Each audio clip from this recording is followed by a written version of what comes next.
You're watching The Wellness Hour, leader in medical news and information. I'm Randy Alvarez. Today's topic, minimally invasive back surgery. We're talking about endoscopic spine surgery. With us, we have an expert on the topic. He's performed over 8,000 of these procedures. Very few doctors in America are doing this approach when addressing the spine. So neck pain, back pain, leg pain, you may be a candidate. With us, we have Dr. Mork. Dr. Mork, welcome to the program. Thank you. Okay, so you've done 8,000 of the procedures that we're about to talk about. That's correct. So are you an orthopedic surgeon, a spine surgeon? What do they call you? Yes, I'm a board-certified orthopedic surgeon. Okay. And then I have a special interest in spine surgery. So I've been operating, over the past 14 years exclusively on spine, and have done about 8,000 procedures, including lumbar spine, thoracic spine, and neck. Now, at the top of the show, I talk about new breakthroughs, new technology. I mean, this is fairly new. Not a lot of people doing what you're doing. And I have a lot of questions about this. I'm calling it minimally invasive endoscopic spine surgery. Is that what it is? Yes. Okay. Yes, and the reason being that's where I lived. I mean, I was an arthroscopic surgeon. So in most training, spine training kind of programs, I mean, they don't really emphasize arthroscopy because that's not what most people are doing. And arthroscopy is a scope, learning to do surgeries with a scope. Correct. So you're using a scope, just like the knee scopes. And prior to that, of course, they made large incisions on, just people's knees and shoulders. And then they had to do open type of surgery, where you're letting the lights from the room come into the wound, and it was a larger incision, a more soft tissue disturbance, etc. So I thought, but I was there at that point in time when they transitioned to arthroscopy for orthopedics. And then when I had done that for a while and was in a big spine office watching surgical procedures all the time, I said, well, why aren't we doing arthroscopy on the spine? And at that point, I decided that, yes, maybe that was a good idea. And for the last 14 years, that's all I've been doing. Now, so we can establish this. I want to make sure that I have this right. By the time they get to you, they pretty much know that their own medical doctor knows that the pain originator is a nerve. Something is hitting the nerve. Is that right? Yes. So you could either, and they've tried chiropractic and everything else, and anti-inflammatories and medications, narcotics. And so now that surgery is an option, what are the surgical options, and what is it that you're doing that's different than traditional spine surgery?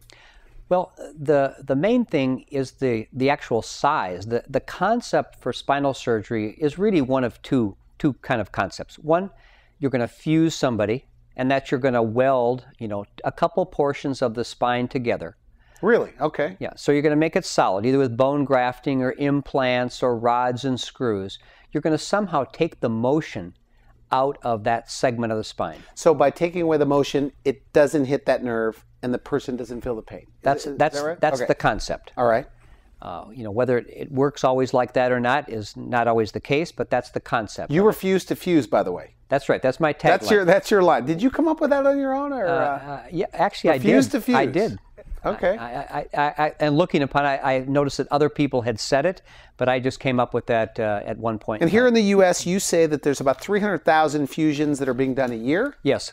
And if they got to you early enough, you might be able to wipe all of those out. I don't want to put words in your mouth. Right. But if they got to you early enough, do you think? Yes. I actually believe that if I see people early enough, that probably 70 to 75, maybe even 80% of people could avoid what would be typically go on to be fused.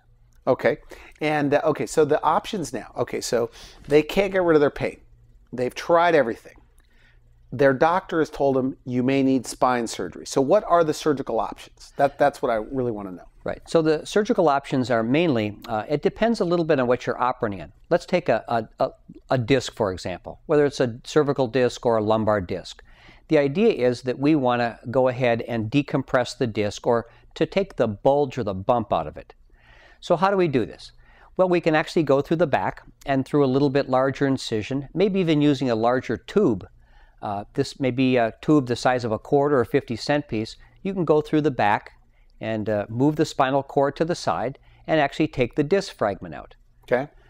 Or, in my case, I can use a tube that's about 4.5 millimeters, just traverse certain areas of the spine that do not require any bone removal and actually enter the disc. What does that mean, traverse areas of the spine? To go through, to actually just... So you go through the spine and what? Remove some of the bony tissue to take the pressure off the... Well, you got to go through the skin. Okay. And then you got to go through the muscles. And the idea is that you don't want to disturb the muscles and ligaments and soft tissues before you get into the disc. And you don't want to be bumping into the nerves or the spinal cord either. So if you can make a direct shot with a very small tube into the area, the abnormality, the small area. The problem with the spine surgery is that you have to make a big approach oftentimes to solve a small problem. Okay. So this Meaning is, you got to open it up. That's correct. Okay. So in this situation, we're using a very small tube to approach the problem directly. And it's a small tube, you know, it's a big magnification power, 22 magnification, and a light source. And you're doing the surgery on a TV. Correct. So so the little bit the arthroscopic skill set, which is a little bit unusual in spine surgery, is that your hands are working down here, and yet you're watching a screen, a monitor, on the wall or floating from the ceiling, and so you're able to do it. And actually, to give you a little sense of it, sometimes like in disc surgery, for example, safety is increased. The surgery is so minor that you can do it when people are under conscious sedation. Is there an ideal candidate for this particular procedure? And it's just called endoscopic spine surgery. Yes. So that's what they should look for, endoscopic spine surgeon. Yes. You say there's only a few in California. Right. There's one other, to have a dedicated practice, I think there's only one other guy in Los Angeles that I'm aware of. Is it true that after your surgical procedures, these endoscopic spine surgery procedures, people with back pain, neck pain, sciatica, after you're done, that they can walk out? Yes. And the scarring is what? What does that look like? Well, the scarring is minimal. Scientifically, it's been proven that the amount of scar tissue generated is directly proportional to the size of the incision. So if I'm using a quarter-inch incision or half-inch incision, of course, the amount of scar tissue performed is proportionately less than if you're using an incision of an inch or inch and a half or 2 inches. Okay, now let's talk a little bit about results. So people that have been suffering with back pain, neck pain, sciatica, they were told you need a fusion, you need this, you need that. Have you had people that have had 100% turnaround? 100%. Just for example, I was taking care of a doc from Colorado. He had actually a disc herniation, severe one in his low back, L5S1. He had tremendous back pain and leg pain, and he was no longer able to function as a doctor. He absolutely refused to have a fusion. And this was back... Was he told he might need a fusion? Oh, he was told he needed a fusion. He needed a discectomy, well, at least a discectomy, possibly a fusion. It was 50-50. One group told me he needed just the discectomy. The other group told me he needed a discectomy and a fusion. So it was a split vote in his locale. And he heard about Dr. Mork. Yeah, he said, well, I can't do it. He couldn't work. His sleeping, he couldn't sleep. He couldn't work. He was miserable. And but he kind of loped along, and he just said, well, if I wait long enough, somebody's going to come up with the technology to be able to do an endoscopic procedure. Okay. And that was probably in maybe the mid-2000s. And he came down, saw him. He actually left pain-free, the clinic pain-free, went down to the beach. When I was in Florida, he went down to the beach and actually just started his recovery there. He was back to work within 1 month, and he's actually been a friend and a strong referral source ever since. So how does it stack up against, that means what you're doing, this endoscopic spine surgery, minimally invasive, how does it stack up against other back surgeries like fusion? I think it actually is as good or better. Okay. And better in certain ways. What about the literature? What does that say? The literature is all over the place. So it depends on what paper you read. It depends on what aspect of the surgery you're talking about. I'll give you an example. If we talk about fusion success, are we just talking about the fact that the fusion took? In other words, that the bone actually welded together? Okay. Because that's a definition. That's one statistic. Yeah. Okay. Now the pain might be still present. The person might still be miserable. But if you define your success as just did it work? Did the fusion work? Well, yes, it did, or no, but it pain. didn't. Let's talk. Okay. So are there any studies out there about patients reporting pain going away? Yes. And they're all over the board. There's studies for fusions that show that it's as low as 45% of the people actually benefited from the fusion, and then if you go up in for the lumbar, it might be even into the upper 60s and 70%. What I call good to excellent results. Okay, and what you're doing How does it fit in there? Yeah. In those ranges? So probably there's more than one problem. As we said, there's more than a few moving parts in the back. You've got disc problems. And for a disc problem, for example, sometimes that's treated with a fusion and sometimes not. But in our literature, Dr. Tony Young in the year 2002 did a paper of several hundred patients and had 80% good to excellent results with absolutely the minimum of complications. Using the technique that you're Yes. doing. Yes. Now, there's problems with fusions, right? Yes, there are. Like? Well, there's the short-term kind of problems, and there's also some longer-term problems. So, of course, with a fusion, you have all sorts of, you have problems such as bleeding, dural leaks, deep venous thrombosis in your legs due to the prolonged anesthesia. So you've got several kind of short-term complications that can occur. So you're just going in and basically removing the area that's hitting the nerve. That's correct. Through small incisions, what, 2 incisions, 3 incisions? Just one. 1 incision. Yeah. Now, logically, it sounds like, okay, so if it's as good as you say it is, you're a board-certified orthopedic surgeon, why aren't all orthopedic surgeons doing it this way? Well, there's probably a couple reasons. Without being too politically correct, as we say. Oh, okay. Well, one is just simply the exposure to arthroscopy. In other words, if you hadn't had a lot of arthroscopic training, you know, the whole thing might feel a bit clumsy to you. You'd have to take some time off. Now, you said, you know, when we talked on the phone, you said, I'd love to see more necks in my office. Right. You could help those people the most, people with really chronic neck problems. Right. Why is that? It's just, well, the real fact of the matter is it's because the head is fairly lightweight. It only weighs about 8 to 10 pounds. So a typical problem, you know, in the cervical spine is foraminal stenosis. And people end up getting neck and shoulder and arm pain.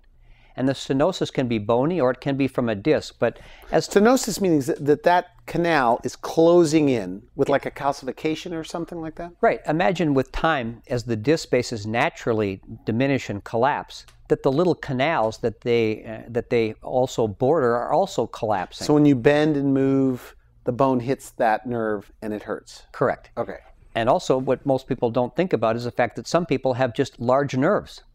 So that it's not just a matter of a standard size. Yeah, so you can have large nerves, and so even one that looks like you've got a fairly normal size canal can actually be compromising a large nerve. So would you say there's tens of thousands of people throughout California, you have a Newport Beach practice, that are suffering that don't have to be? I would say that's the answer, yes. Really? Yes, and yet they're not suffering to the point that they'd contemplate something big like a fusion. But something like this as an outpatient procedure could be just a lifesaver, give people back their life. So why is what you're doing better? If you could dummy it down for me a little bit. It's better because there's just less of it. I mean, in surgery, in my opinion, less is more.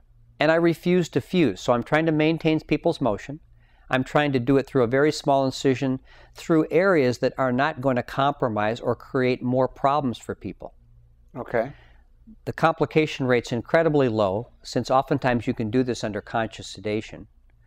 Blood loss is almost negligible. I'll just give you an example. This is a guy who's had back pain since he's been a teenager, and he's now, I think he's 47 or 48. Very active in martial arts and a scuba diver. So he's a scuba instructor, martial arts. He's had pain since he's been a teenager's back. About maybe 7 or 8 years ago, he actually had a fusion, L5S1, which was practically guaranteed to help him with his low back pain. Okay. I saw him, and if I'm ever confused about any particular pain or problem, I go through what I call a spinal diagnostic evaluation, or pain mapping. Okay. So in this particular case, I took him to the operating room. He's perfectly awake. Find the area of pain, inject a little local anesthesia, let him get up and walk around the operating room. He's 100% pain-free. So there, I know I've got the problem figured out. So it turns out that this fella, who had actually had a lumbar fusion for back pain, really had just a soft tissue problem, a ligament and tendon kind of issue, that when treated with the laser, he actually woke up the next day completely pain-free. I've seen him now a couple times in the office afterward, and he's got no return of his pain whatsoever. So he ended up having a big operation that was not really, duress. So I think that when you're using endoscopic spinal surgery, it's a part of the mentality that goes with it that you are a little bit more conscientious of trying to determine where the pain is coming from before you operate on it. Now, you told me something on the phone, and I said, and I was thinking, because I try not to endorse you, and this is not an endorsement for you, but if what you're saying is true, and I'm not an expert on this topic, could critics, by the way, argue with what you're saying? I guess. Could they? Sure. And what would they say?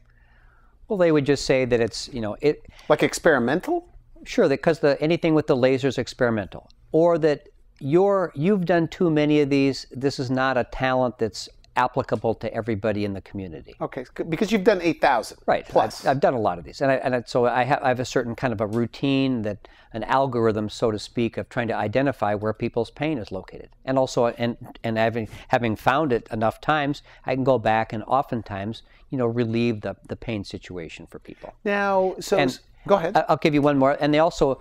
I think when you use endoscopic spinal techniques, you are sometimes limited by how many levels you can address. So if someone's got multi-level issues, sometimes I can't fix them all at the same time. So it would require a second sitting. You say that in some cases you're giving people their life back. Right. Elaborate on that. Well, chronic pain will change everything in your whole life. It starts slowly, and there's that funny saying that, if you weren't crazy, before you had chronic pain can drive you crazy. All right. It'll drive you, to depression. You can't sleep, so you get to be a little edgy. When you get to be a little edgy, your family and your relationships start to suffer. You can't pick things up. You can't play sports. You can't exercise. Your weight can go up. Your whole life is really affected by chronic pain. Do you think people are afraid of surgery? That means people that are tuning into this show, because we're talking about endoscopic spine surgery, minimally invasive, that people after the surgery walk out of there. Is that right? Yes. Okay, but do you think people, and also we're talking about a free consultation with a free MRI, and you'll let them know if they're candidates or not. But my question is, do you think just because of the fact that they hear this is a board certified orthopedic surgeon, he's thinking surgery, surgery is really the end stage? Right. Well, first of all, about the free MRI, I'll look at the MRI, but I see. Okay. I don't provide an MRI. So once they have an MRI, you'll look at the MRI, but you'll do a free consultation. Yes, I'll do that. But as far as the surgery goes, it's a lot less. It just happens to be a lot less because oftentimes the spine problems that cause tremendous pain. Okay, think of this. Think if you're out in the garden and you're working on your rose bushes, and all of a sudden you get a little thorn in your thumb, and your total attention is riveted on that pain in your thumb. Okay. And then you get in the house, you say, well, geez, I got to try to find this. And you look at it, you say, I don't really see anything. You get a magnifying glass. You can barely find the thing. It doesn't take very much sometimes to cause a lot of pain for people. And that's been my experience with spine surgery. We're oftentimes chasing a very small thing. So if you have proper lighting, proper magnification at the end of a very small scope that you can actually get some instruments through, maybe that's all people really need to do. And then it's not such a big deal to be getting. I don't want to diminish the fact that it's spine surgery, but I also want to say that surgery itself doesn't have to be such a big deal. So you see transformations, would you say, every week, every month, that are what some people may call a miracle story, or at least to the patient, that's diminished pain, or they could sleep, or they could function, or go back to work. It's big. It's big. I had a guy, and it's big at both ends of the spectrum. The older group, the people who are in their sometimes 80s and 90s, they'll be refused standard surgery. They might be in a wheelchair because they got back pain, or they just can't get around. Have you ever had that happen? Oh, sure. I've had people that have been referred, older people in their 80s, either referred because they were medically unfit to have a big spine operation. So the local spine doctors just passed on them. They said, well, we can't do anything. Nothing you could do. Nothing we can do because the operation will knock you off. It'll kill you. And they said, well, we're not going to expose ourselves to that kind of risk. So they came down for an outpatient procedure with minimal blood loss, and sometimes actually was able to completely eliminate their back pain. I still have their son, now that fella passed after a couple of years, but I still treat his sons who are now, they're probably in their 60s and 70s. But you've had a person that's actually been in a wheelchair that's no longer in a wheelchair. And Correct. They were in a wheelchair because they couldn't handle the pain. Correct.